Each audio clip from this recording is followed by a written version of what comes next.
शालिनी एक बहुत ही सुंदर और सुशील लड़की थी। उसकी शादी एक बहुत ही अच्छे घर में हुई थी और वो एक खुशहाल जीवन जी रही थी। वहीं उसे हाजमोला बहुत पसंद थी। वो सारा दिन बस हाजमोला खाती रहती। एक दिन की बात है, ये घर में इतनी हरी हरी गैस कहाँ से? विस्फोट हुआ है माँ। कोई एयर फ्रेशनर लगाओ यार, इस विस्फोट से मैं परेशान हो चुकी हूँ। मुझे तो जैसे मजा आ रहा है ना। तभी शालिनी हाजमोला खाते हुए वहाँ पे आती है। हाजमोला लोगी माँ जी? नहीं, मेरे पेट में दर्द है, इसलिए कह रही हूँ हाजमोला खा लो, सारी बीमारी दूर हो जाएगी। हाँ हाँ, तेरी बीमारियाँ दूर हो गई है ना, तू ही खा ले। मैं तो खाऊंगी, ये है ही इतनी टेस्टी। तभी शालिनी हाजमोला खा के हरी हरी गैस छोड़ती है। आ गया स्वाद। अरे मेरी पदूड़ी भाभी, कुछ तो शर्म करो, जीना हराम कर दिया है आपने पाद मार मार कर। बेटा तू जा, मेरे कमरे में बैठ जा, हाल में तो बैठना दुर्लभ लग रहा है।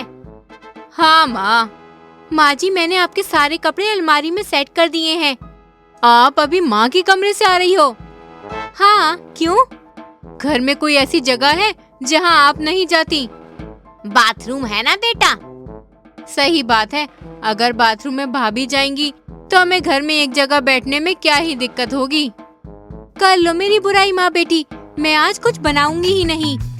डेली कौन सा बनाकर दे रही है? खुद तो हाजमोला खाकर पात पात कर जिंदा रहती है और बस हमारा जीना हराम करती है। बहू को सास की बात बुरी लगती है और वो किचन में जाके खाना बनाने लगती है। वहीं रात में खाने के समय, क्या बनाया है बहू? माँ जी दाल चावल सब्जी रोटी। आज माँ ने डांट लगाई है, इसलिए खाने की खुशबू अच्छी आ रही है। ऐसे ही खाना बनाया करो भाभी। फिर सभी खाना खाना शुरू करते हैं। ये खाना खट्टा क्यों लग रहा है? हाँ, और इसमें से तो हाजमोले की महक आ रही है। वो क्या है ना पापा जी, घर में नमक खत्म हो गया था और खाना बनाने में देर हो रही थी। माँ जी ने बाहर जाने ही नहीं दिया, इसलिए फिर मेरे पास जो हाजमोला रखी थी मैंने वही डाल दी। सोचा ये भी तो नमकीन होती है, नमक बराबर हो जाएगा। वहीं बहू की बात सुनकर घर वालों का दिमाग खराब हो जाता है। साथ ही हाजमोला वाला खाना खा के सबका पेट खराब हो जाता है। पूरे घर में सब पाद मारते रहते हैं।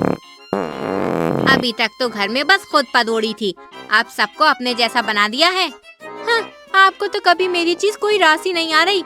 मैं जा रही हूँ यहाँ से, और देखना एक दिन आप मेरे इसी हाजमोला पर गर्व करोगी। हाजमोला खाकर तू बांधने के सिवा कुछ करती कब है, गंदी लड़की। हाँ। फिर शालिनी अंदर जाने लगती है। तू तो घर छोड़कर जा रही थी, तो घर में कहाँ जा रही है? जाने का मतलब कमरे में जा रही थी, घर छोड़कर तो मैं कतई न जाऊं, भले ही आप दुनिया छोड़कर क्यों न चली जाओ। ऐसे ही दिन बीतते हैं। घर में सभी शालिनी की पादने वाली आदत से बहुत ही ज्यादा परेशान थे। ऐसे ही एक दिन, माँ एक गड़बड़ हो गई है। क्या हो गया? आपकी वो जो लंदन वाली इरिटेटिंग फ्रेंड है ना, उनका मैसेज आया था। वो आ रही हैं और उन्होंने कहा है कि हर बार हम उनके घर पर किटी करते थे, इस बार वो यहाँ आ रही हैं। और आपको तो पता है, वो कार्ड्स खेलने बैठी मतलब हमारा घर तक दांव पर लग जाएगा। हाँ बेटी, और उसको ना बोलना भगवान को ना बोलने से भी ज्यादा खतरनाक है। अब क्या करें? अरे जो आ रहा है आने दो, सबको देख लिया जाएगा। अगर वो आए तो प्लीज आप तो कमरे में ही रहना, वरना हाजमोला ठूसकर हमारी इंसल्ट करवा दोगी आप। इसके बाद सभी किटी की तैयारियां करने लगते हैं। घर पर सास की बहुत सी सहेलियां आती है, साथ में उसकी लंदन वाली दोस्त भी आती है। हेलो काम्या, कैसी है? अरे आई एम गुड, तू अपना बता, तैयारियां हो गई किटी की? हाँ हाँ। अरे आज तो इसको लूट कर ही जाऊंगी, हर बार मेरे घर आके मुझे तंग करती है। इसके बाद सारी लेडीज किटी पार्टी करना शुरू करती हैं। सब खाती हैं, पीती हैं और ढेर सारे गेम्स खेलती हैं। और जब कार्ड्स खेलना शुरू करती हैं, काम्या एक के बाद एक सारी बाजी जीतती जाती है। मैंने कहा था आज कंगाल होना पक्का है। अरे यार डोंट वरी, क्या पता बाजी पलटे और तू सब जीत जाए। हाँ आई नो, तू जीतने देगी तब तो। ऐसे ही सब हार कर चली जाती हैं। मैं पूरी तरह डूब गई हूँ, अब क्या लगाऊं? अरे ये तेरा घर है ना, ये लगा दे। एंड ये तो तेरा लकी चार्म है, हार नहीं देगा। ये बात तो है, और मैं हार ही नहीं सकती घर। एक बार इसका घर मेरे नाम हो जाए, फिर लंदन जाके लोगों के घरों में झाड़ू पोछा करने की जरूरत ही नहीं है। यही मालकिन बन के ठाठ से रहूंगी। फिर काम्या कार्ड्स खेलकर चीटिंग से जीतने ही वाली होती है कि तभी शालिनी वहाँ आके हाजमोला खा के जोर का पाद मारती है।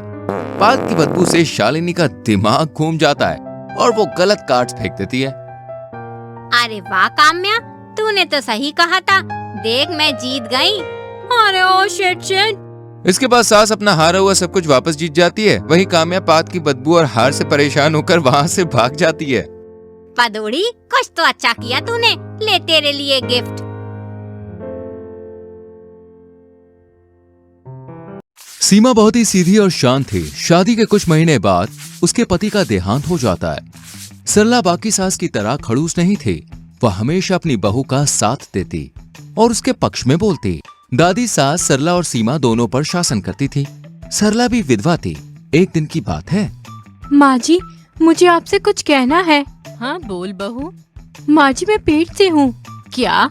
पर ये कैसे हो सकता है? सीमा के पति को गुजरे हुए 2 साल हो गए थे। बहू तो पेट से कैसे हो सकती है? माँ जी, मैं किसी से प्यार करती हूँ और ये बच्चा उसी का है। कौन है वो? मुकेश। एक दिन जब मैं अपनी दोस्त की शादी में गई थी, तभी हम दोनों के बीच। समझ में नहीं आ रहा बहू, खुश हूँ कि तूने अपनी जिंदगी की नई शुरुआत की है या फिर दुखी हूँ कि 4 लोग क्या कहेंगे जब ये सब पता चलेगा। तो 4 लोग से पहले तो तेरी दादी सास मुझे और तुझे कच्चा चबा जाएंगी। माँ जी, मैं मुकेश से शादी करना चाहती हूँ। ये सुनकर सरला चौंक गई और सोचने लगी, अब जब पेट से हो ही गई है तो इसकी शादी करनी ही होगी। पर यह काम बड़ा मुश्किल था। ठीक है, तेरी शादी मुकेश से ही होगी। सीमा खुश हो जाती है और खुशी में सरला के गले लग जाती है। सारी बातें कुंती दादी कमरे के बाहर खड़ी होकर सुन रही थी।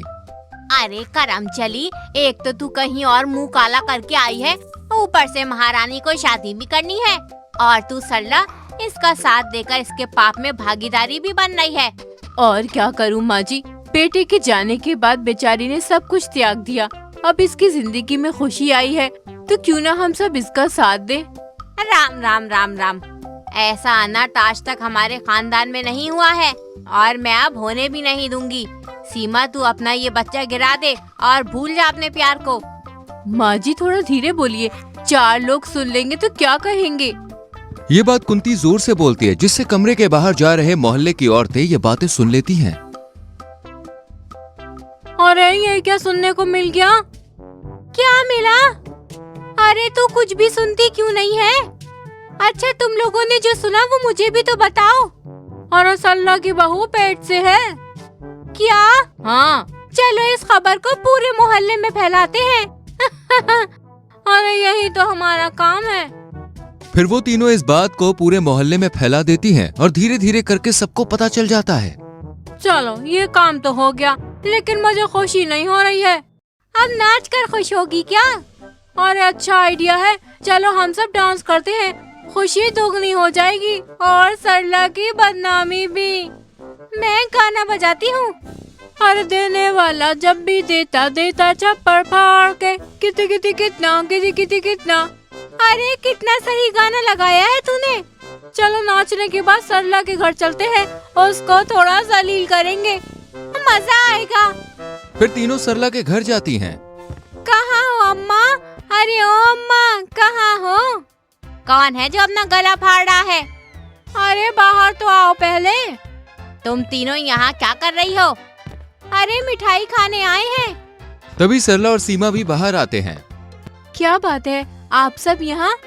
अरे सरला छुपा मत, हमें सब पता है।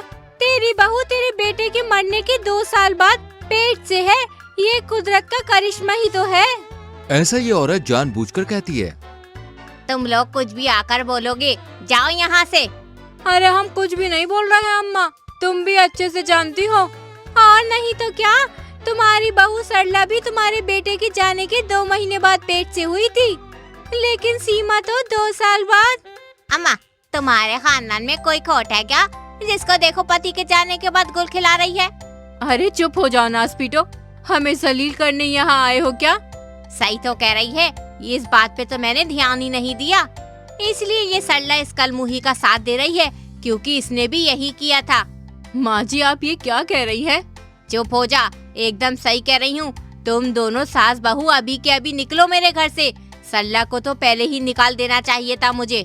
तीनों औरतें सोचती हैं चलो हमारा काम तो हो गया। तभी मुकेश वहाँ पे आ जाता है। मुकेश तुम यहाँ? हाँ सीमा, मैं रह नहीं पाया जब ये खुशी मेरे कानों में पड़ी तो। चलो मेरे साथ मेरे घर चलो, मैं तुम्हें और तुम्हारी सास को लेने आया हूँ। सरला की आंखों में आंसू आ गए। बेटा मुकेश, तुम सीमा को ले जाओ। आधी जिंदगी मैंने काट ली है, बाकी की भी यहीं काट लूंगी। नहीं माँ जी, आप भी हमारे साथ चलिए। तभी मुकेश सीमा और सरला को अपनी बड़ी सी गाड़ी में बैठा कर ले जाता है और सब उसे हैरानी से देखते रह जाते हैं।